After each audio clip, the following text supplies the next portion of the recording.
We usually let the bees and stuff have at the equipment when we're done extracting, and then we'll wash it up when they're done with it.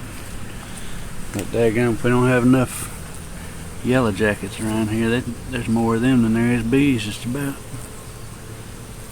Those and a few red wasps. If you don't like them, all you gotta do is stand here while they're cleaning themselves and pop them.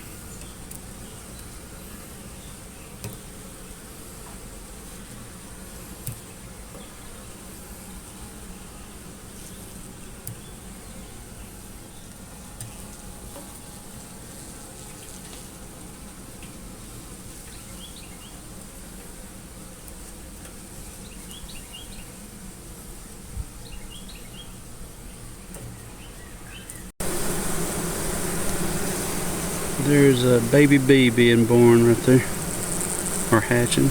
Not being born, I guess it's been alive since it was laid as an egg, but it's hatching now. I'm gonna give it a little assistance here. It's chewing its way out. It's already pretty much chewed through everything, but I'm gonna open the way and see if it'll come on out. Come on out the birth canal, little baby bee. Come on, what you waiting on? Is that side too tight for you? There we go. Here she comes. Or he. Here he comes. It's a drone. It's a big old baby boy. Him's 10 pounds, 12 ounces.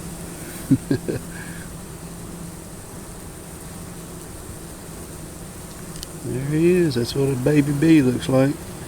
Their wings are too soft to fly, and if it was a worker bee, her stinger would be too soft to sting.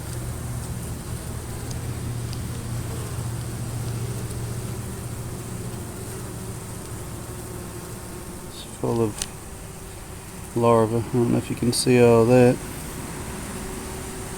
And then above that is,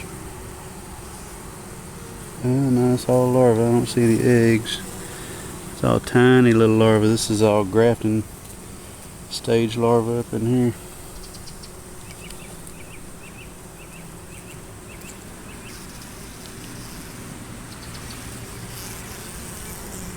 He's still wandering around trying to figure out what's going on.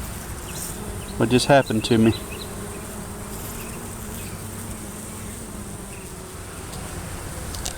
Yep, it's getting dark. I'm gonna put it back together.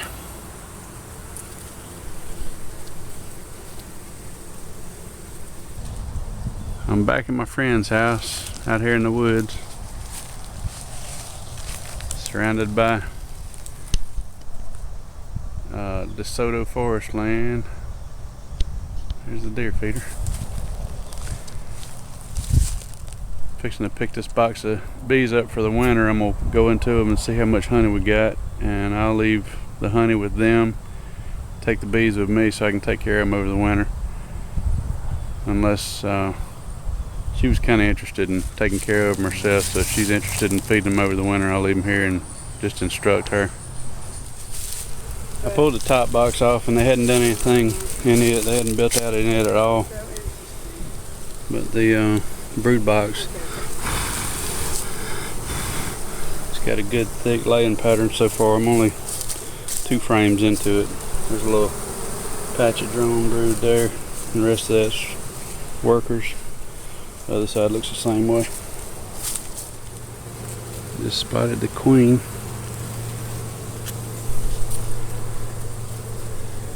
She's a pretty good size.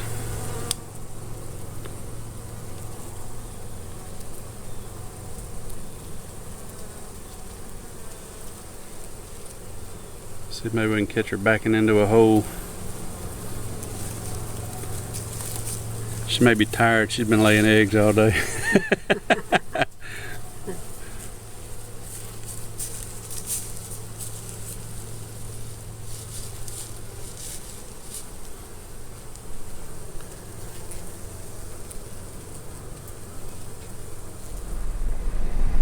Alright, so you've heard of food deserts for people. Well, there's food deserts for bees too. And apparently this is one. This is pretty much what the surroundings look like. Like I said, it's on the edge of a state park, so there's not a lot of roadways where goldenrod and that kind of thing would sprout up, and there's not a lot of neighborhoods planting flower beds and there's no crops around here, nothing like that.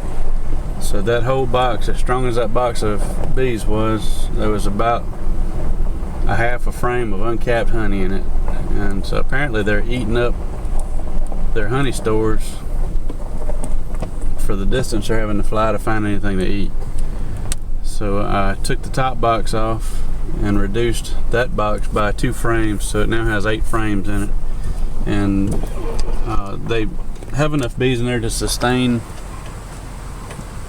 10 frames, but the beetle population was getting pretty bad. There was no hive beetle larvae yet, but I didn't want it to become a problem, so I'm going to come back with a trade bottom board with an oil tray in it and put that on there, and then I'll bring it back up to 10 frames at that time. And I got to do that pretty quick because of the fact I reduced them down to 8 frames. I don't want them to think that the room is getting scarce and put them in a swarm mentality. So I'll bring like I say, a trade bottom board with an oil tray in it, and that'll help alleviate the beetle problem. And we're gonna have to start feeding them. So they want me to leave the hive here, so I'm gonna leave it and bring them a feeder, and they're gonna start feeding them on their own, because with what they have there, they'll starve to death over the winter. And that's that.